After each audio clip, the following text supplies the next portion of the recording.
Health is an appropriate balance of the coordination of all of what we are. A healthy person has both a good orientation and ability to act. Do you know who said that? Bruce Lee. Find out why I'm quoting the Little Dragon, as he was known in today's episode of Dadages. You know, when I was your age, go ask your mother. I know you don't like it. It builds character. How many times do I have to tell you? I'm not just talking to hear my own voice. Hello, listener, and welcome to Dadages. I'm your host, Chad Hagle. And if you are looking for some fatherly wisdom for your career, your family, or any other aspect of your life, then you've come to the right place. If you want to learn more about Dadages, find additional content, submit questions, or feedback to me, visit dadages.com. Thanks for being here. And before you listen to our podcast, please listen to your father. Dadages friends and family, welcome back to Dadages. And today we are happy to present our Kung Fu episode of Dadages. While we won't actually be performing any martial arts in today's show, we will be talking business Kung Fu. That's the title of the book written by today's guest, Craig Cooke. Today we continue our discussion of the Dadage. Good health is not the only thing that matters, but without good health, nothing else matters. And Craig brings us a very unique perspective from his book and from his life as an entrepreneur and as a lifelong student of Kung Fu. We will take a more holistic view of health of individuals and organizations through the lens of the ancient art of Kung Fu. This sounds like fun to me as long as I don't have to spar with Craig. Craig, go easy on me and welcome to Dadages. Thank you, Chad. Thank you for having me here today. I really appreciate you and happy to be here. And I'm looking forward to sharing with your audience. Yeah, that's great. And we're looking forward to sharing your book. There we'll you get have started right up front and address the title of the book, Business Kung Fu. You aren't actually training anyone to do hand-to-hand combat in the boardroom, are you? No, I am not. Can you explain what business Kung Fu really means? So the concept is based on my studies of martial arts, mostly Chinese Kung Fu, which I started at age 17, and I practiced and studied intensely to the age of 25. So it's a good solid 8 years. And I do practice today, but I started my company at the age of 25. And, that's a whole other story. But in that 8 years of studying Chinese Kung Fu, I learned all these great principles, and it really changed my life. It had a huge impact on my life, really got me going in a positive direction, and just profoundly affected me on a day-to-day basis. So since it was always on my mind, as I started my company, I took the principles and learnings Kung Fu and applied it to how I thought about the company, how I ran the company, how I structured things, aspects of just mindset, period, and discipline and perseverance, and all these things that we can talk about. Yeah, a couple of really interesting things you wrote. I'm actually reading from the book. You said even the title of this book, Business Kung Fu, stresses discipline. The real meaning of Kung Fu is not a Chinese martial art resembling karate, as the New Oxford English Dictionary defines it. The term Kung means disciplined work, skill, or achievement. Fu translates into man.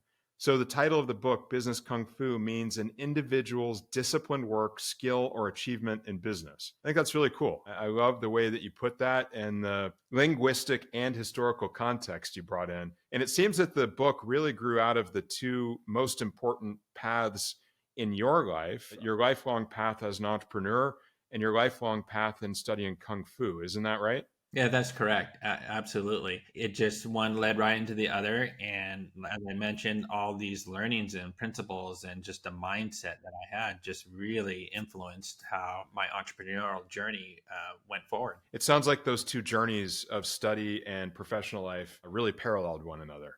And looking forward to hearing some more about that as we get into it. Yes, you're 100% spot on.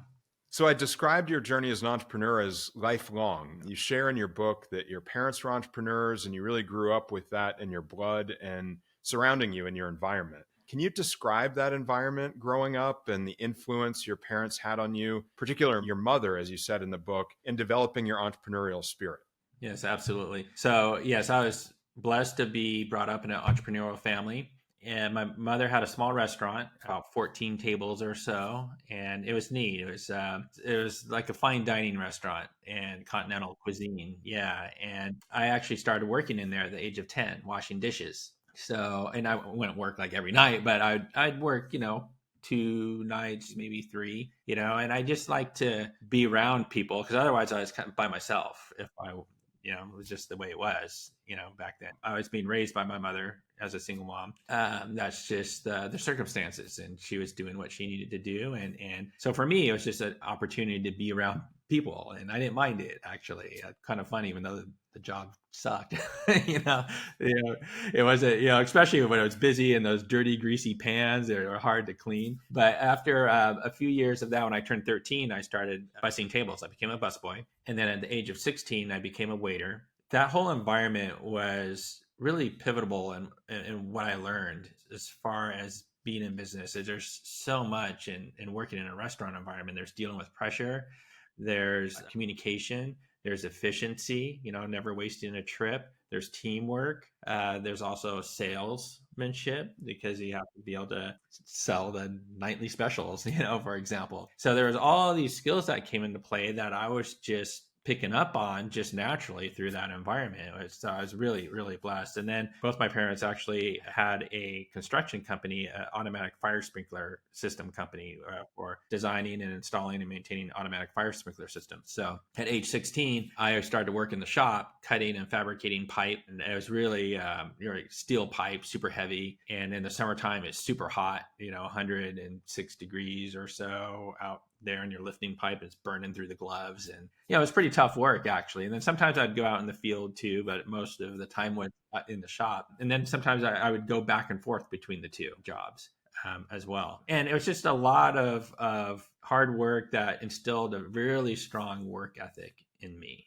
Clearly, it kept you very busy, kept you honest, kept you engaged, gave you a lot to do during that time period. I have a ton of respect for that. I love what you said about the skill set that you picked up in the hospitality industry, working in your mother's restaurant and fine dining. One of the things that I've talked about before on Dadages is when I'm building a team professionally, I look for one of 3 things, and it's team sports, military service, or hospitality industry experience, because I think you learn lessons about working as a team and dealing with people in those 3 environments that you really can't pick up anywhere else. And I'm glad you had that on the job training. And I can relate to your experience as well, talking about working in the metal shop and, the heat and everything. For me, it was going to work with a contractor doing roofing and framing in Central Florida in the summers. And I know for me, and I bet for you too, that kind of work is highly motivating for wanting to have an executive lifestyle when you grow up. Yes, absolutely. I'd be working, especially during the summertime. I'm like, oh man, I got to stay in school. I got to stay in school, Yeah. 100%. Yeah. And you talked about the people component and all the people you were around when you were working at your mom's restaurant. Now, I think if I recall correctly, it was through working in your mother's business that you were actually indirectly first introduced to Kung Fu. Is that right? Yeah, that's right. Ironically enough, because my mom didn't let me take martial arts when I was younger. Like, I think I wanted to study martial arts when I was around 10 or 11 or so. And she didn't let me because we had a couple cousins that lived with us earlier on. And by that time, it was just her and I. But one of the cousins went around the neighborhood beating up kids after he took karate. So she didn't want me to do that. Not that I would have done that. He was the Cobra Kai kind of. Yeah, he was. Karate. Yeah, exactly. Yeah, at least that's what she told me. I need to really verify that story. But when I was 17, my mom hired this chef from New York City. He had moved out to California, and he had been working there probably, I don't know, maybe 6 months or so. And somehow the topic of Kung Fu came up, and he's like, I know Kung Fu. I was like, my eyes got like really big, like, wow, really? You know Kung Fu? He's all, yeah. Oh, I've always wanted to learn. He's like, oh, I'll teach you. Really? I was like super excited. So yeah, I actually, checked in with mom just, out of respect to make sure she was cool with that. And so I started studying. I would go out to his house on the weekends. It was about a half hour away. And then sometimes after, it became a regular thing, but after work on like a Tuesday night, we shut down around 9 o'clock or so. So around 9:15, we were in my garage and he was teaching me. And then I got some friends involved in, yeah. And then it went from there. But yeah, that's how it started. That's cool. You had your own garage dojo. That's great. Yeah. It was raw, just in the garage learning on the cement. Nice. And yeah, Oof, it's good. that's got to be rough. So I have some close friends who practice martial arts, including Jeffrey Small, who was actually our second guest here on Dadages. I know how influential your teachers can be throughout your life and your journey through martial arts. You shared some of those instructors and even included them in the dedication in your book. Can you share some stories, perhaps, of the most influential instructors that you've had in your life and the impact that they've had on you? Oh, wow. Yeah, absolutely. So on the martial arts side, yes, Lyndon Cleghorn, it was the gentleman that we were just speaking about, and wonderful, wonderful man. And I was just really blessed to have him in my life. And then his instructor, Harry Castell, great person, also really wonderful, genius man. And he started his own system, actually, that incorporated a multitude of martial arts. And I actually study with him currently on the weekends. And he does, because he's in New York City, but he holds some Zoom Still today. Till today. Yeah. Wow, couple years ago. great. About 2.5 years ago, I got back into it. So anywhere from 1 to 3 times a week, I'm training martial arts. And Harry is a really brilliant man and very great gentleman as well. Very impactful. Mr. Lee actually was fortunate to attend one of his classes. He's in his 90s and he still teaches, actually. Yeah. That's impressive. Incredible. It really is. And he actually invited me to one of the senior classes because of my book, actually. So I finally actually got, at least virtually, got to meet him. So pretty neat there. But Harry Castell and Lyndon, big impacts and influences on my life. But then there's other types of teachers that come through too, like mentors, business mentors, and there's a whole number of them that we can speak about. And then I'm also let's go ahead and make the shift from martial arts to business. Great segue. I want you to tell us, the whole Dadages friends and family, about Rhythm. It sounds like it was the consummate startup bootstrap story. Fill us in on that journey, especially how it all started. Sure, 100% bootstrap. We had there's myself and 2 friends from college, and we each put in $1,300 a piece, and I had a computer. And heavy hitters. Yeah, heavy hitters. Yeah, we were rolling. Yeah, that's what we started with. In 1996 is when we started the company. And it was a digital first company, way before that was ever a term, and technically doing digital transformation work, or that was ever a buzzword. And the way it came about was I had a passion for music. I was playing guitar and piano with one of my friends. He had just started playing guitar, so we were getting together and I was showing him some stuff, and we were writing songs and everything. And one day I picked up this CD-ROM from a computer store called MusicNet. It was a CD-ROM magazine, and it had all these independent bands on it that I never heard of, and I was like, wow, this is really cool. And I had been playing around with the internet for a couple of years, getting online through America Online, and just kind of exploring, and like, wow, this is amazing. The world of dial-up. Yes, 14.4 modem is what I had. It just, oh my gosh. Beep, beep, boop, beep, boop. Yes, that's right. Yeah. We can all still, all of us that were involved in the internet circa 1996, 1998, when I got involved in the internet, can still remember that sound. We hear it in our nightmares. Oh yeah, 100%. And you're just like, oh, here it comes. Oh, and then you had to make sure that no one else was using the phone also. Yeah, so different back then. So funny. But took that concept that I saw on that CD-ROM, like, wouldn't this be great to do online? And, one thing led to another, then started doing some research about the internet, reading like Jupiter Research reports, and wow, the internet's going to be huge. It's going to be big. And then went for it and started it in 1986 and created a website, rhythmnet.com, where people could discover independent music and listen to song samples and purchase the CDs from these independent bands through a secure server. So this was before broadband, before MP3s. There's only 30 million, before Napster, all those services, before iTunes, all that stuff. And only 30 million people worldwide were online at the time. Truly pioneering. You were on the bleeding edge, it sounds. Yes, there's some entirely new, and just really took a passion for music and a passion for technology and put it together to create something new. And among the challenges that you were facing at that time, as I understand it, you were already a family man when you were getting into your business career, right? Well, I had my wife was my girlfriend at the time. I did not have kids, in a relationship. And early on, I was like, hey, I'm going to start this company, and it's going to take a really high priority. It's going to take a lot of my time. because I knew, being in business for yourself, what it meant, based on, how hard my family, my mom especially worked. Right. And she said, okay. All right. Well, as long as it doesn't stay that way. I said, okay. Okay. And we're still Sure, together honey. today. Yeah, yeah. So Yeah. how long did it stay that way? How long was it a grind in growing a business? And when did you feel like you finally got to a point where you can take a deep breath and say, we're there? Well, we're there kind of came in multiple phases because initially it was like, oh, we're there. Okay, we got to keep going. Like, there's no stopping, right? But the first 5 years were really tough, extremely challenging. Really, just something I wouldn't want to repeat. Actually, just based going through that. And as after 5 years, where there was enough traction in the business, where things start to actually see a light at the end of the tunnel. Okay, yeah, this is going to definitely work. And bigger clients were coming in. Just a lot of things started to align and happen. And then we're able to hire some employees or more employees, and things just started to grow from there. But it was those first 5 years. But there was it wasn't just like a straight line up. There was like stair stepping. But then there were some instances where like a graph. Take a step back. Yeah, Yeah, for sure. yeah.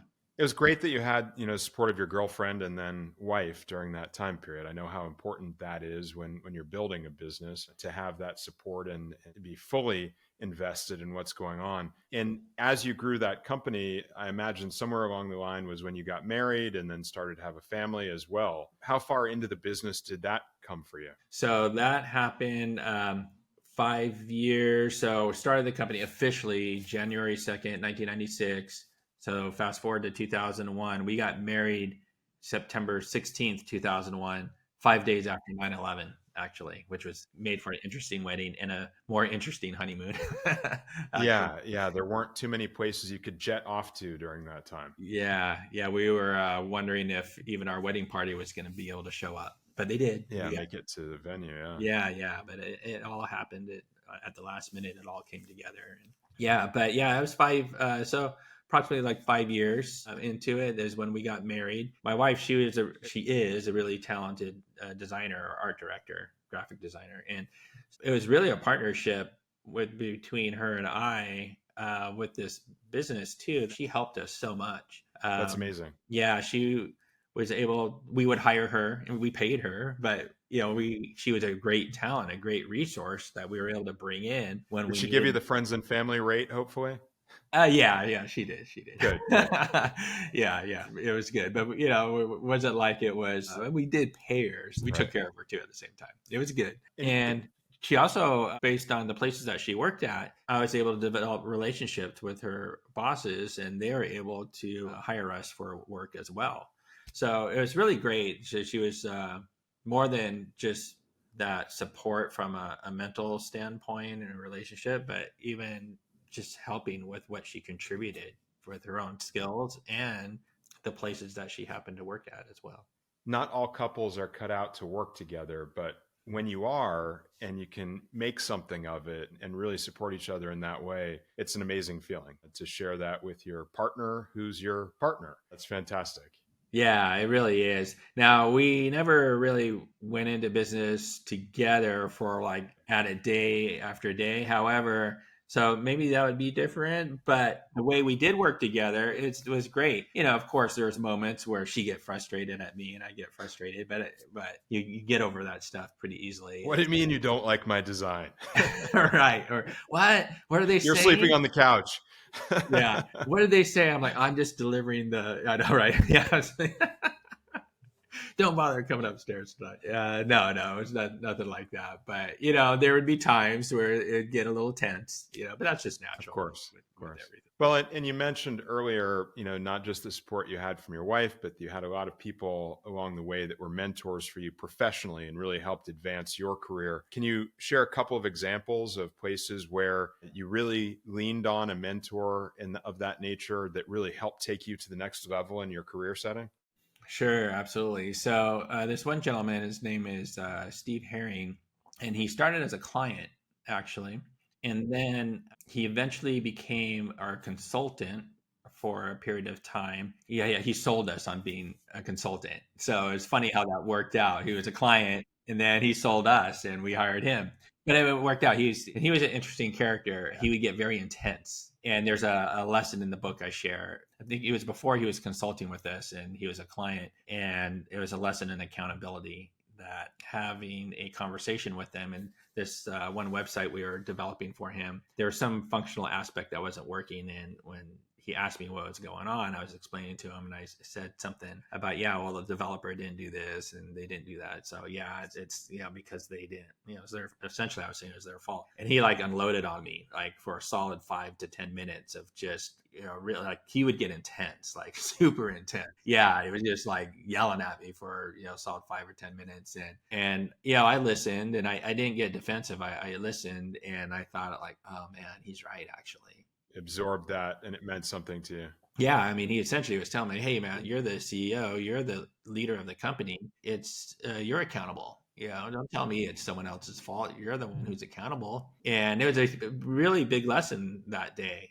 From that day moving forward, I never forgot that. And I was like, the accountability is huge. So yeah, here's one. It sounds like Steve and I would really get along. I devoted a couple of episodes, actually, I think it was a 3-episode series of Dadages to a dadage, which is responsibility is a luxury and accountability is the price we pay for it, which is one of the mantras of my company. We really hold to what I refer to as the responsible, accountable mindset. And that's something I really try to instill into every layer of my organization. And I certainly have been described as intense many times in business. I think it's the adjective that gets ascribed to me most often. So very happy to hear that, you had someone in your life that helped deliver those lessons to you in an impactful way. It may not have been polite or fun, but it sounds like he got the point across without a doubt. He sure did. Yeah, it was a lesson I never forgot. And just as you mentioned how you instilled accountability into your company culture,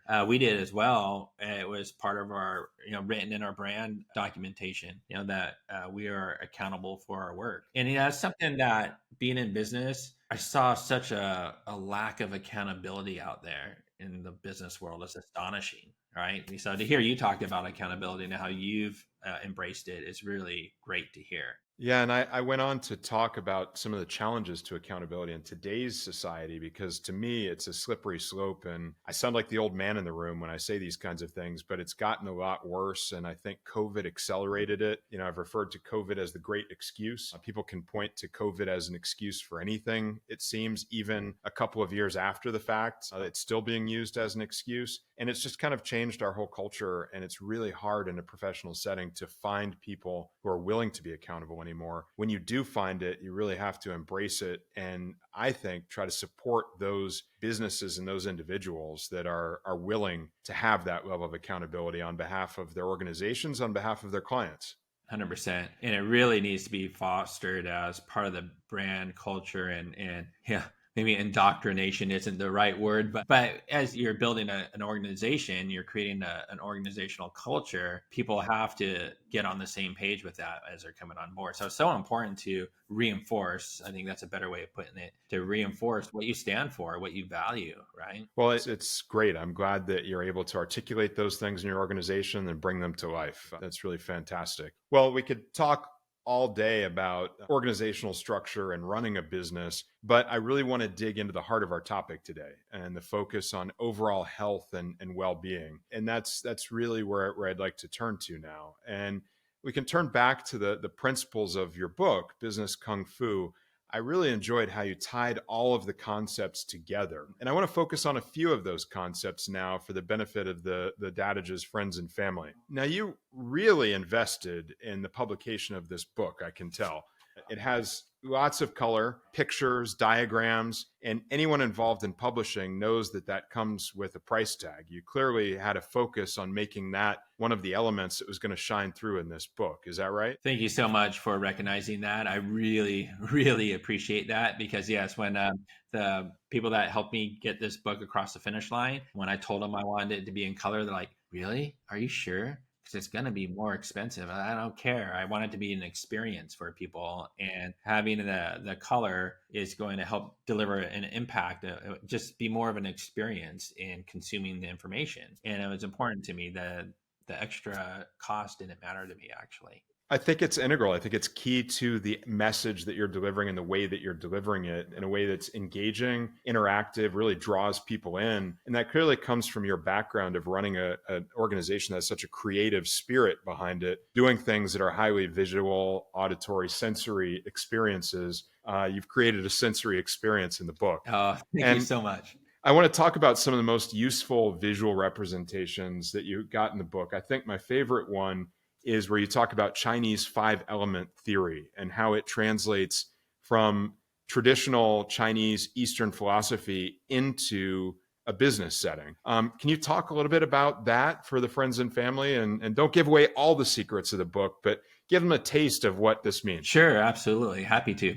So Chinese 5-element theory is from the Chinese culture, and it is pervasive across all aspects of the culture, from not only martial arts, but also medical systems, spiritual systems, even in food, music, and so forth. It's a philosophy, that perpetuates across the culture. And the 5 elements is really about balancing these 5 elements that are part of our own constitution and everything in nature. Those 5 elements are fire, earth, water, metal, and wood. Now, taking that model, and from my personal experience as an entrepreneur and through my observation of other entrepreneurs, I identified 5 elements of entrepreneurial success, or 5 elements of entrepreneurship. And it borrows on these principles, this philosophy of 5-element theory, and the 5 elements I've identified. And these elements could start at any portion, but I like to start with the first element, passion. I think it's a nice way to explain it. So let's start with passion, right?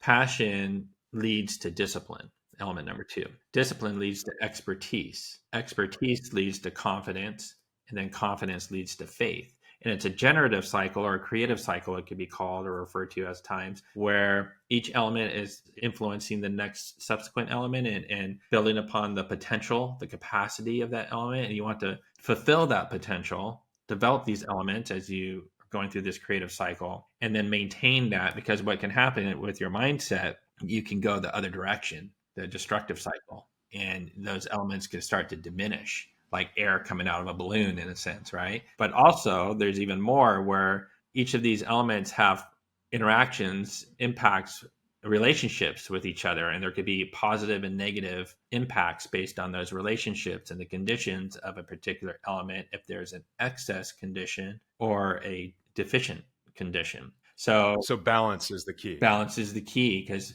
once you develop these elements and you have them in balance, then you have to maintain that balance. And life has a funny way of knocking us out of balance, right? Our business, professional lives, and our personal lives, we're constantly being knocked out of balance. So how quickly can you get back to balance and then maintain that balance? There's a lot in there, and people can actually take the deeper dive for free by downloading the book at my website. Actually, it's in the first chapter. Oh, that's fantastic. And we'll come back to it at the end, but what's that website, just so people can go there now? It's c-squaredpro.io. That's the letter C, and then squared spelled out, c-squaredpro.io. Great. Well, hopefully we didn't just lose our entire audience, and we'll keep going for the few that stuck around. Yeah. Open a new window. Yeah, exactly. So you mentioned a couple of times now, and it goes back to the discussion we were having a minute ago about accountability. The other word that you use a lot is discipline. And I really want to highlight that piece, discipline. I think even those of us who know little or nothing about martial arts know that discipline is really a key element of martial arts. And obviously that crosses over into professional life as well. And as we said before, discipline is actually right there in the name Kung Fu. So you talk about developing good habits and business as a form of discipline. And I love your choice of the most important habit, showing up. Because one of my dadages is, when all else fails, just show up. Tell us about what showing up means to you and why that's so important as an element of discipline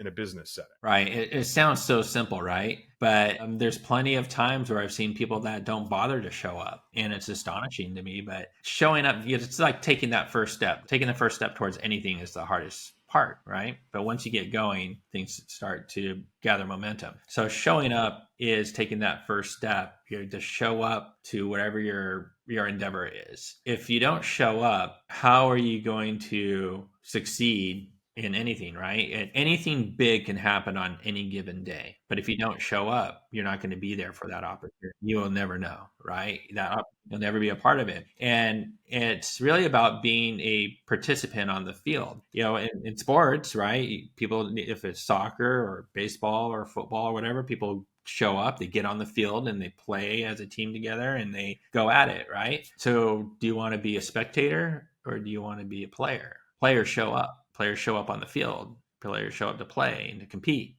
and to win, right? People that don't show up are on the couch watching TV. And nothing's going to happen if you don't show up. It's the first thing. It's essential.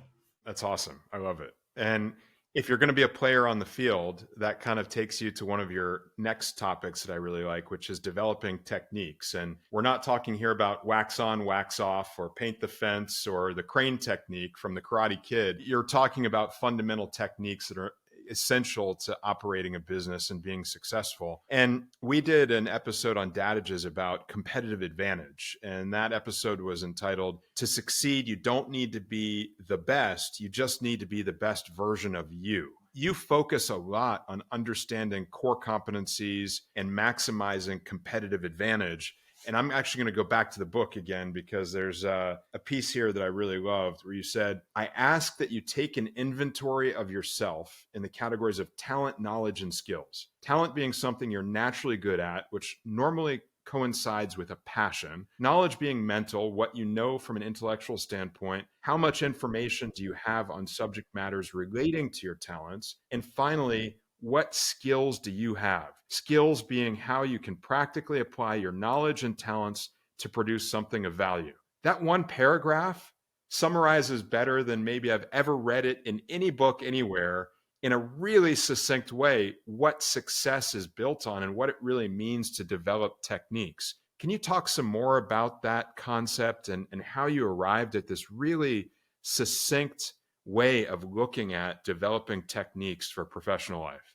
And that's our time for today, my fellow students of Business Kung Fu. Come back for our next lesson. When we do come back on the next episode of Dadages, along with Craig, we'll get his explanation of developing techniques in business. We'll also talk about many other facets of business Kung Fu, and we'll talk about comprehensive well-being and gain an understanding of Qigong and what it has meant to Craig in his life and in his practice. Please join us for the remainder of the discussion.